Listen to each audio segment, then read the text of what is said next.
Hey, and what's up guys, my name is Yuris, and in today's video we are going to finally escape this 45p tank. I guess it's been almost half a year since I got this from the client. Maybe you have seen the previous videos on this aquarium where I did a makeover after 365 days and the 90 days update on the previous, what was the name? Ancient Treescape, something like that. I will link them below and in the info box above. Guys, today I'm super excited. I'm finally going to escape the version 2.0 of this scape. What we have here is a ADA 45p aquarium, a good trusty Twinstar 450E series. I really like this light, doesn't have the pinkish tint.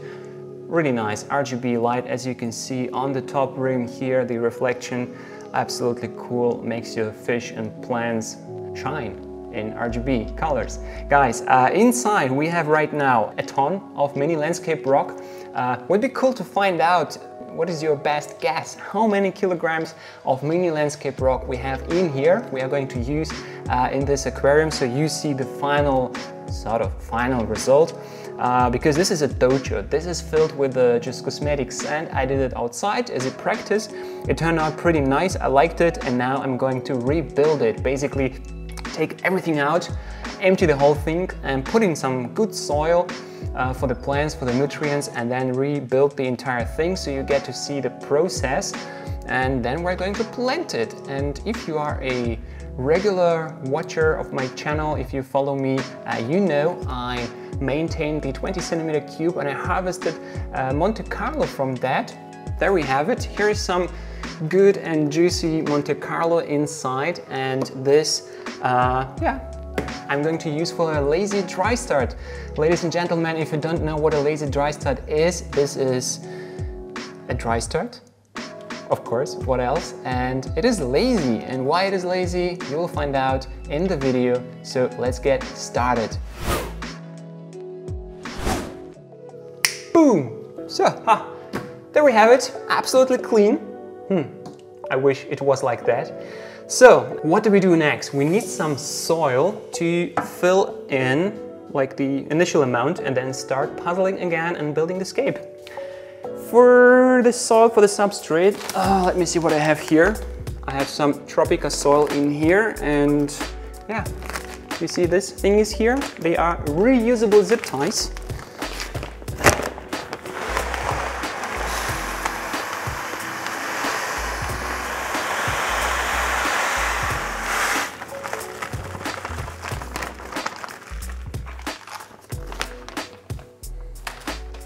Okay, that's probably not going to be enough, but it's enough for an initial amount, and I have more when we need more. So let's create those two kind of hills in the back like it's been before.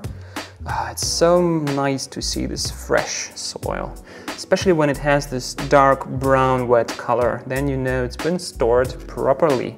By the way guys, would you like to know how to store soil properly? If that's something you're interested in, let me know in the comments and I might do a special video about it, how to store your soil for long term, and if there are any issues if you do it wrong. So, okay, do I need more, like immediately? I think no, I'm gonna start puzzling with the rocks and then add more soil as I go, because otherwise I'm afraid I'm going to have some soil in the front and I want to avoid this. So the rocks, let's put the rocks inside and see what we can make here. I think this one has been somewhere here, and before I start kind of semi-automatically like reflex rebuilding the scape, the process to create a scape like you've seen here before is super simple. You basically divide visually the tank in half, like, you know, just like this. Everything on this side is pointing with the lines of the rock and the shape towards this up corner here. Everything on this side, I don't know, let's take for example this rock, and if it's placed here like this, it is pointing with this shape and direction and with the lines towards this corner. This is it. You start with the big rocks in the front and you use smaller rocks towards the front, and then you just fill in all the gaps. And then you kind of try to overlap them a little bit, you know, like a Christmas tree. One goes left, one goes right, one goes left, one goes right, and you have this zigzag path in the middle, kind of narrow in the back, more wide in the front for the perspective. This is it. There is no signs, no big signs behind it. It's actually super simple. So let's use some big rocks here in the back to build up some good height really quick in the rear corners. I don't remember completely how it used to be, but it doesn't matter. I'm just going to try to rebuild it the best I can. And yeah, then we will see if it looks any good. I'm going to come to the front and double check it. So also not going for like complete symmetry here. And like I said initially, it might turn out to look completely different than what it has looked before. And now I already feel like I need some more soil in here, because I need more soil in the back, I need more soil in that middle section. So let me get another bag of Tropica Soil. Just using here leftovers from previous projects. And again, the smell of fresh soil. Guys, I'm really curious and really looking to read your comments what you would say how fresh soil smells. I think this smells like in the forest after the rain, where you can smell the earth, the moss, the kind of wet tree bark. Just fresh smell of a healthy forest. That's how good soil should smell.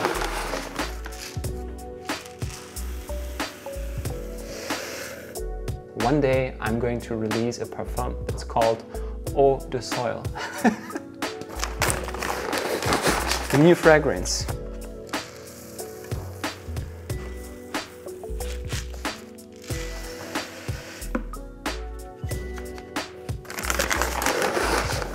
What is interesting, we can see a slight difference in color. I don't know if the camera can catch this difference in color, but this soil is more brown than this one. This is more dark, this is more light color.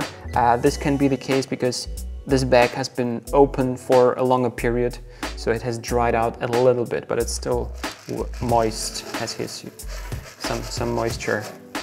So it's not dried out. When it dries out, it becomes really light in color and dusty. Yeah, try to avoid this when possible. Okay, so let's get in more rocks and build those terraces and lines. Interesting where to put the rocks.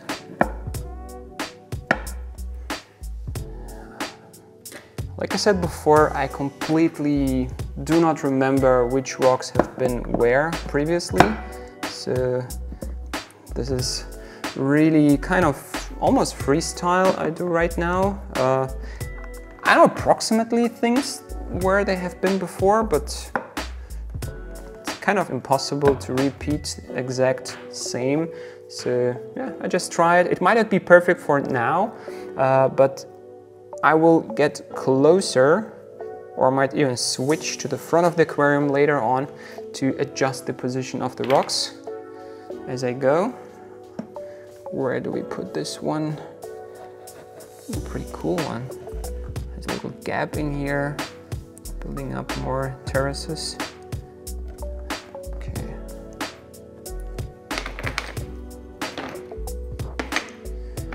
What is a little bit weird, I do not remember how I have been able to fit in this many rocks into this small tank before.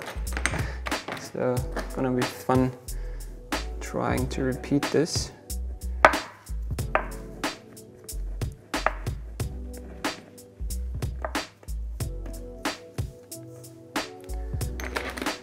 Okay, so let's see how this goes.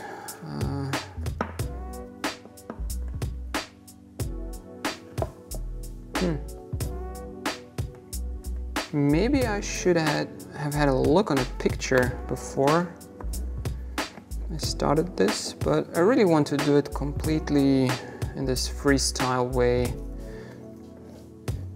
in order just not to stress myself, just play around with the rocks. And like I initially explained, guys, there is absolutely no right or wrong. All I have to follow is basically this line direct to this corner, this line direct to this corner, and use bigger rocks in the front, smaller in the back, and then just some small detailed rocks in the very front. This is really it. There's no more kind of magic or science to it, like I already said.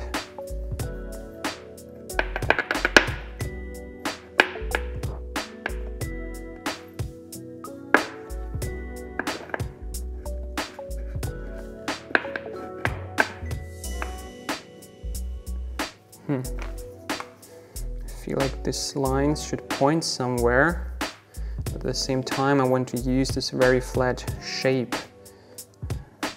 It doesn't work in the front. I think it was somewhere on the side. I used it to block the soil from coming down.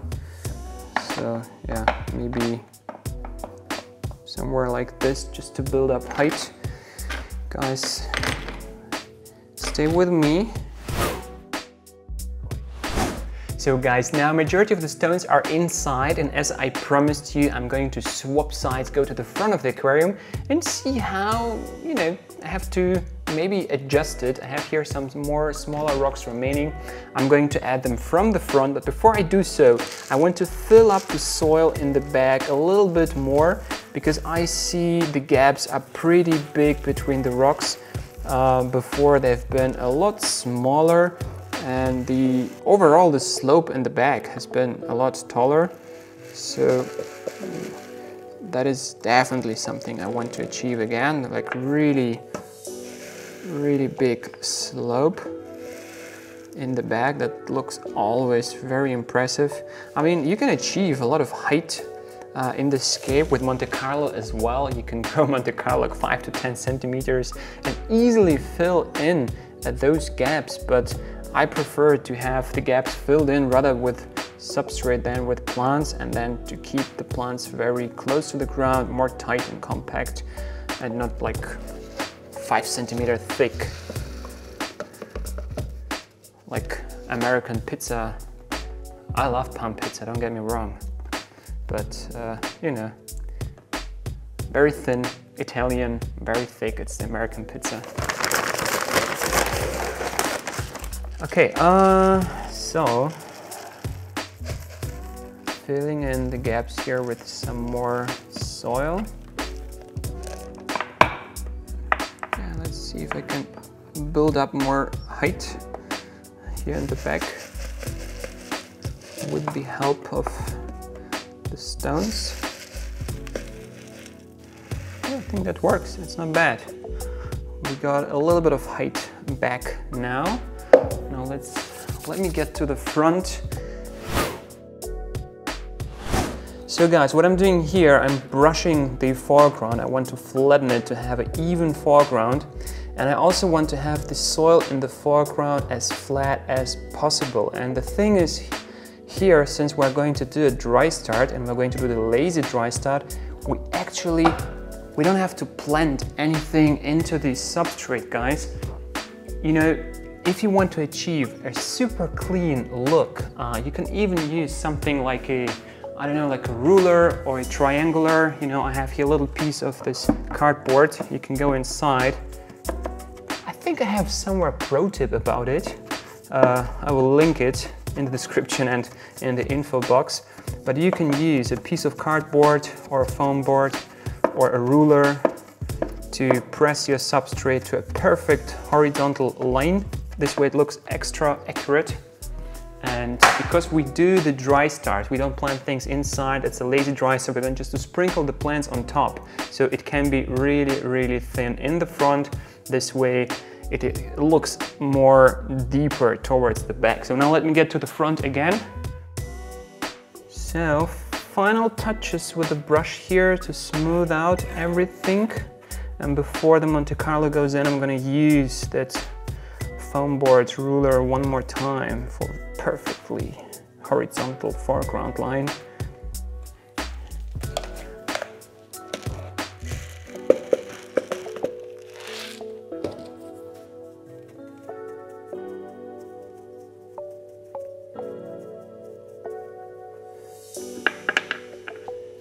to move this little rock a little bit more to the side so we create a slightly more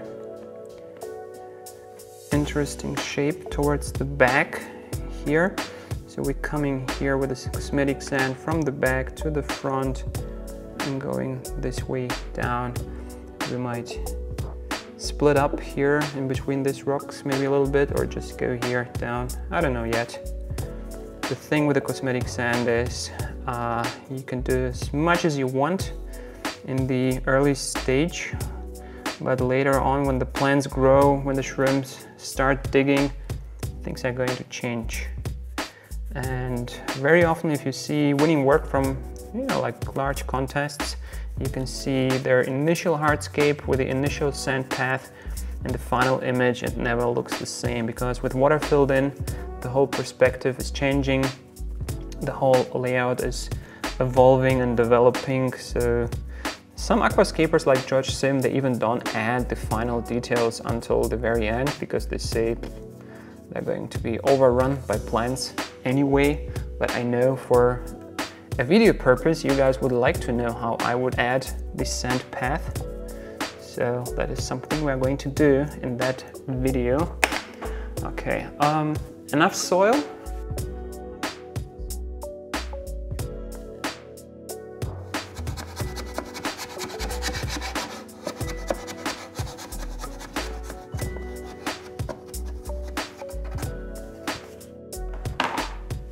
So guys, before the plants go in, we have two more things to add. First of all, we have here some soil powder, just to smooth out the surface.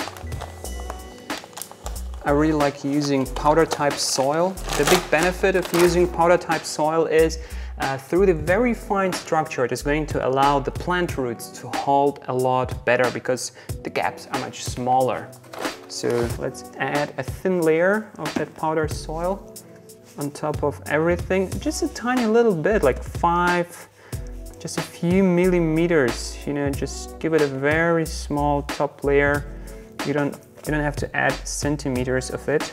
So the powder type soil is really either for very small aquariums where you're not mixing regular type soil with powder type soil, or just a very fine top layer. Also specifically for carpeting plants. If you have large plants like crypts and stems, they don't care if it's powder soil or regular soil, because you usually plant them quite deep into it.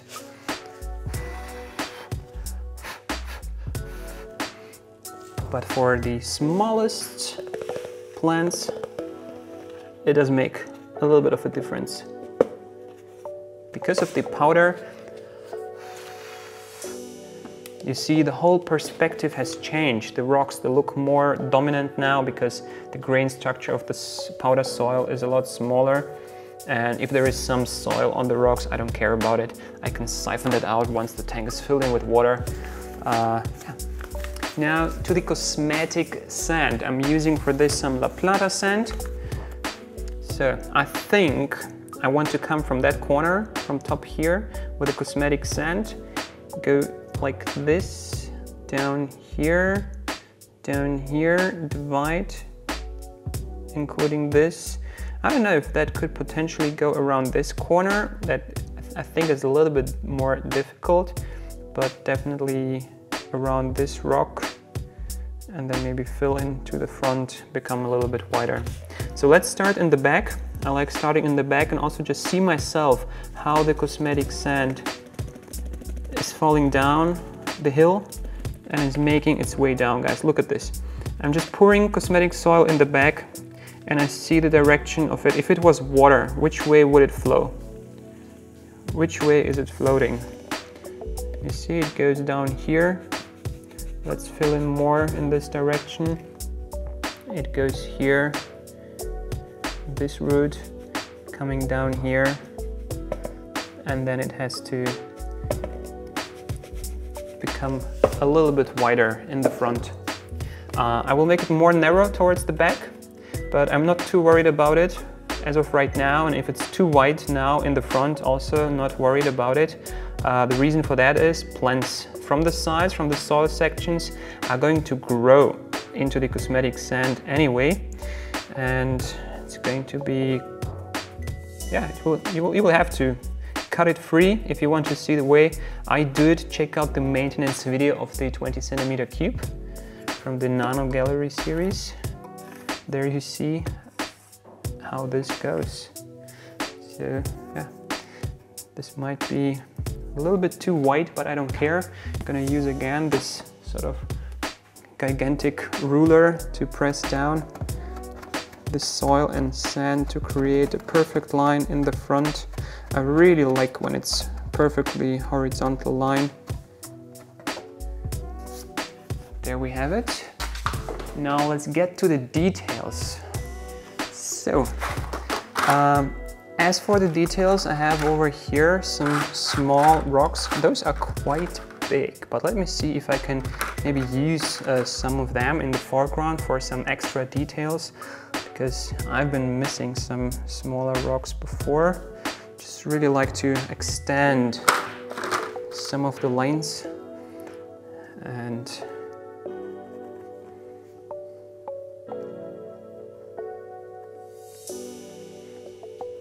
like a little island here that goes this way, that sort of, this is good for the background to create some fake hills, but a little bit too flat for the foreground. Yeah, I think that one wasn't too bad. Somehow like this. Okay, I think that's fine. Do we want to add some more smaller rocks here to add like some more details to that stream?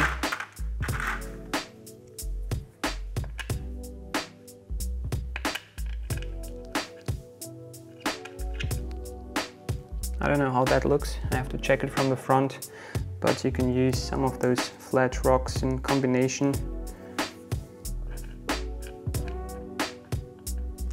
In the back to create more of a focal point to accentuate it. I have some larger stones here. Let's get one in here to support this hill. I have one more super nice rock. Am I going to use it somewhere? Just really feel like it could. Yeah, it's somewhere for extra detail. Like, why not? If we have it, why not use it? And if it doesn't look right, in the end, you can always remove the small rocks afterwards. So this is everything like, how to say, potential. You can use it. If you like it, if you don't like it, you remove it afterwards.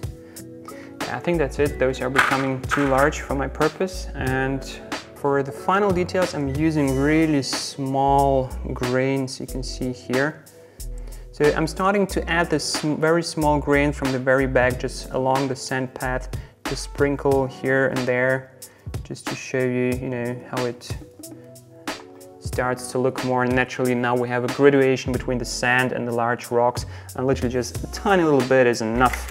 It's not going to stay here forever. With the first maintenance, it could eventually already disappear because tiny details like this, they are moved easily. The shrimp and the water flow can move them away, but you can always create this tiny little crumbles to add details before taking the final shot. So I would say this is it for the hardscape. Now what I'm going to do is spray down the soil, make it really wet, and this is where I'm going to explain you how much water to spray for the dry start, once again to avoid issues and problems. So let me get the spray bottle. Okay guys, so here I have my spray bottle, and now I'm going to spray wet the substrate. It makes the soil a little bit sticky, so as soon as I sprinkle the plants on top, the soil is not going to crumble down. And yeah, and also just kind of eliminates the dust a little bit, washes off maybe some stuff from the rocks.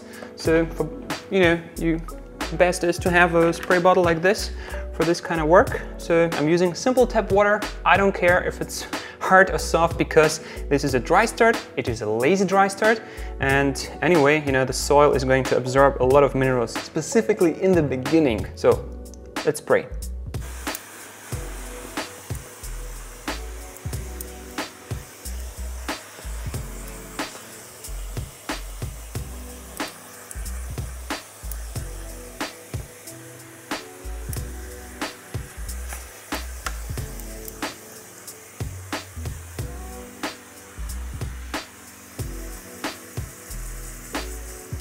Okay, here comes a trick. Before I told you there is some soil on the rocks. Don't worry, you can siphon out and you can spray it down. So now I go with a sprayer close to the rocks and I spray out the soil from the cracks.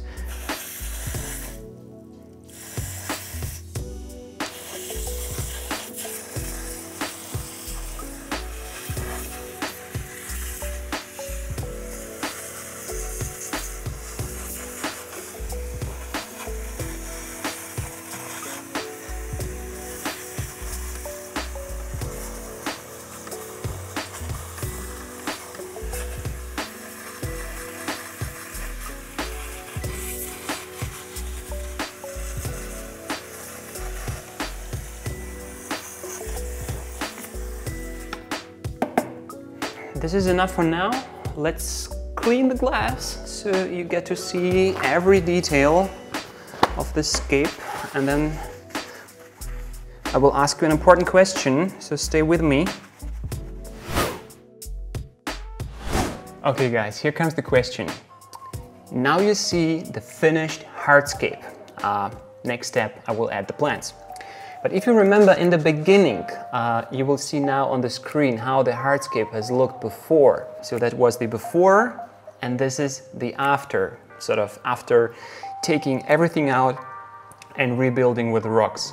I'm curious to know how you like the outcome, how it turned out. It is not exactly the same, and I told you I don't care to replicate it. I haven't been looking at any pictures. I had a brief memory in my mind how it has looked before. So this is just kind of recreated simply by, like I said in the beginning, dividing in half, all this part pointing this corner, all this part pointing in this corner, big rocks in the front, smaller rocks in the top, detail rocks in the foreground and in the middle. We added the sand path, we added some details, we added some powder soil, we sprayed everything down for color accuracy, because this is what it is, you know, wet soil, wet rocks, the beauty.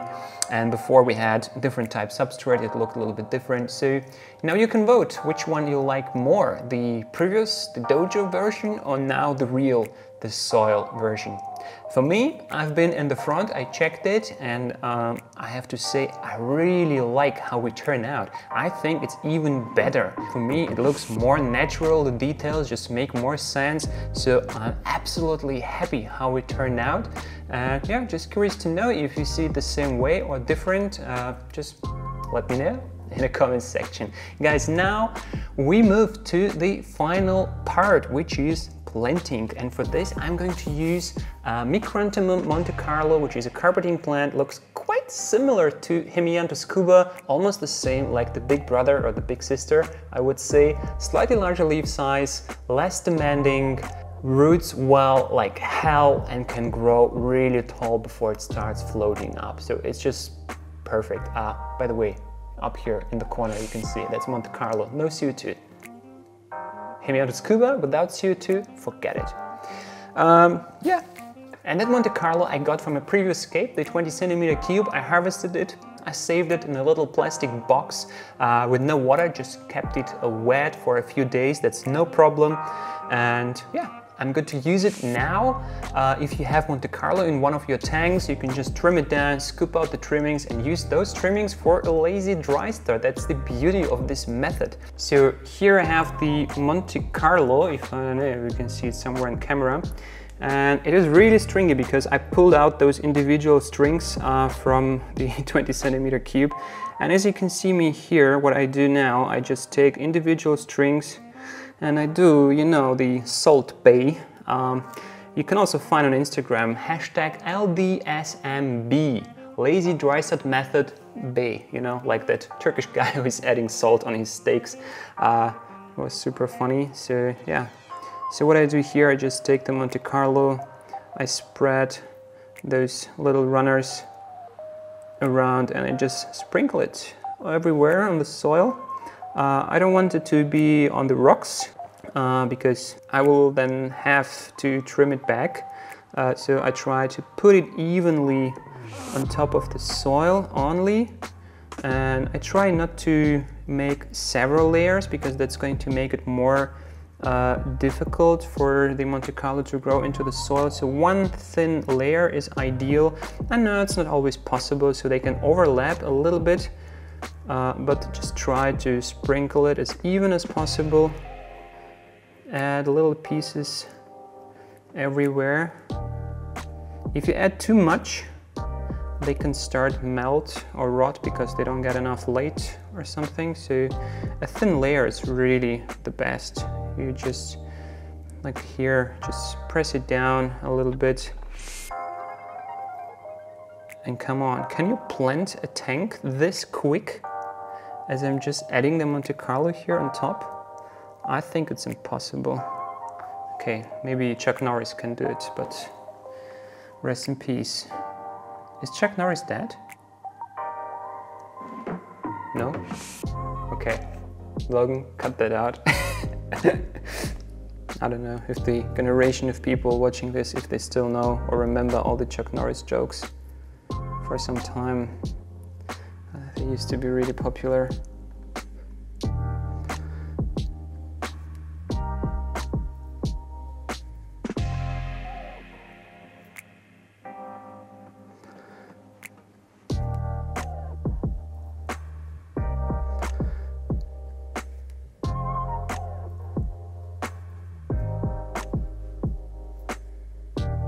Also, it is important when you add this Monte Carlo to add it as well somewhere behind the rocks, so it's covered there and grows in, and you don't have to wait too long until it fills in. So now it's kind of a little bit loose, but over time the Monte Carlo, the roots, they're going to grow into the soil and they're going to pull the plant with the roots down to the soil, and it will be super compact. It's difficult to imagine right now that it's going to turn into a tight carpet, but it is literally what happens. I have done this technique multiple times. The last time in the 20 centimeter cube. If you want to see how I have done it previously and how it has turned out, just check out the 20 centimeter cube video and you see the tight carpet that is formed, how it grows, and it just takes a few weeks to do so, and you will get a tight carpet even quicker compared to the classic dry start method where you plant plants into the soil. For some reason, this way they grow really quick. Literally completely planted in real time, under 10 minutes. Just took me 8 minutes to plant the entire soil sections, and yeah, just used up all the Monte Carlo I had. What's next? Next, we're gonna spray again because it's pretty loose, and if I kind of press down with my fingers, it is sticky, it attaches to my fingers, and yeah, when I spray down, I have to spray down anyway because we have to see the soil becoming wet from the side, and also the water is going to press down the Monte Carlo closer to the soil. So let's do this. Here we have my spray bottle. Let's go.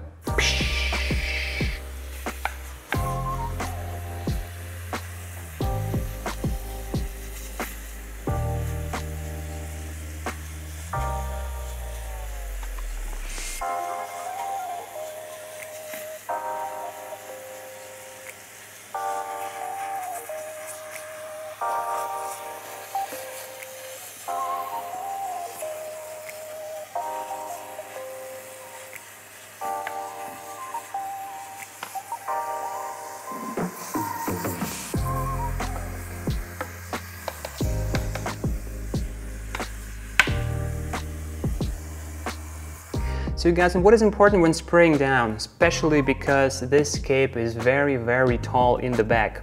I don't want to see water kind of accumulating in the front, so I'm only going to spray as much as needed to make the soil wet and the moisture goes from top down. And I'm going to stop as soon as it hits the bottom, because otherwise it's going to drain down and build up in the front, and I'm going to have like a little, I don't know, like a puddle or like a little pond or something in the front. I don't want that. That is too much. This is going to cause problems. If you change now to the side, you can see as I spray the things down, especially on the side, you can see how the water slowly runs down. And as soon as I see this moisture hits the bottom, I know that's enough. Even if the water doesn't hit that very rear corner, but as long as I have like 5 centimeters here really nicely wet, that's completely enough for me. I'm going to spray the plants daily anyway, just to make sure they don't dry out. As long as they're not rooted, they're quite sensitive. Once they are rooted, I even stop spraying, because plants are going to take the moisture from the substrate like they would do in nature growing immersed. So they don't need to be sprayed excessively until you have, you know, like a lot of water accumulated inside the tank in the foreground where it becomes a problem. Too much moisture is not good for a dry start. The most common mistake I see is people spray too much, ventilate too little, have too little light, and don't add any bioactive elements. We're gonna get to that in a second. So guys, I have sprayed down the Monte Carlo now quite nicely, as we can see from the side. There are still some portions of the soil that even now remain dry, but the majority, we have like a top layer, like I mentioned, like 5 centimeters, something like that, is completely wet. And also some of the water has already made its way through to the very bottom, so the moisture is going to distribute evenly in the substrate. This is completely enough. I don't want more moisture inside as needed. The main moisture is needed for the plants on the top anyway, and you're going to have it through evaporation. Let me put down the light for a second. And now I'm going to apply the clear film on top. Now that the plants are sprayed down, they are wet, the soil is wet, and they're going to have just about enough humidity. Let's apply it from the side. I will shorten it afterwards with a sharp knife. So let's go over the top, just like this. Make sure it seals the tank properly, so the plants inside don't dry out. Okay, just like this. So now the humidity inside is sealed. You can stretch it even a little bit to improve the seal. I still have the foam board in the back that doesn't allow me to stretch it. I'm gonna do it off camera.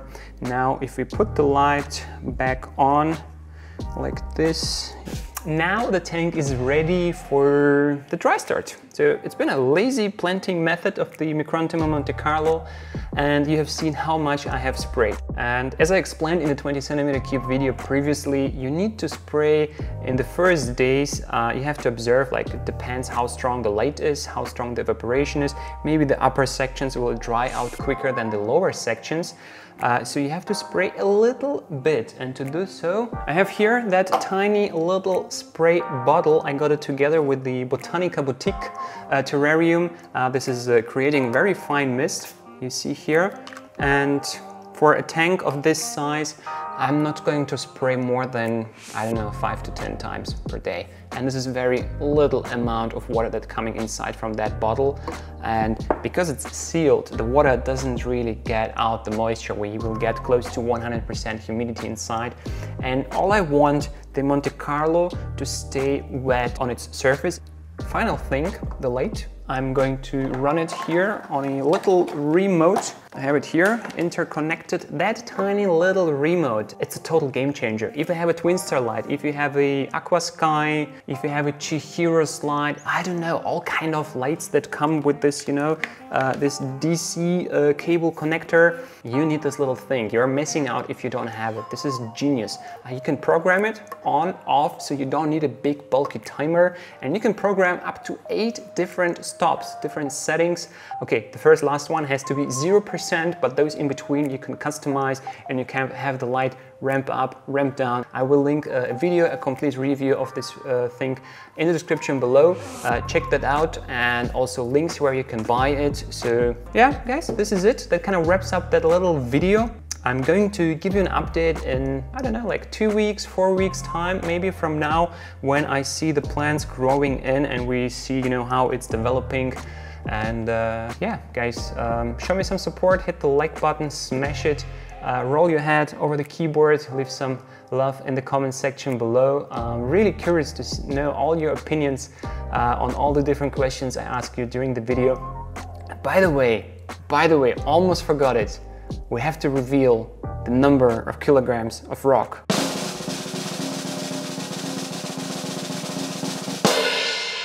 7,174 grams, which is 7.1 kilograms. So congratulations to those of you who have guessed close to this number. This is it from my side, guys. Have a wonderful day. Enjoy your planted tanks. Stay safe, and I'm gonna see you next time. Peace.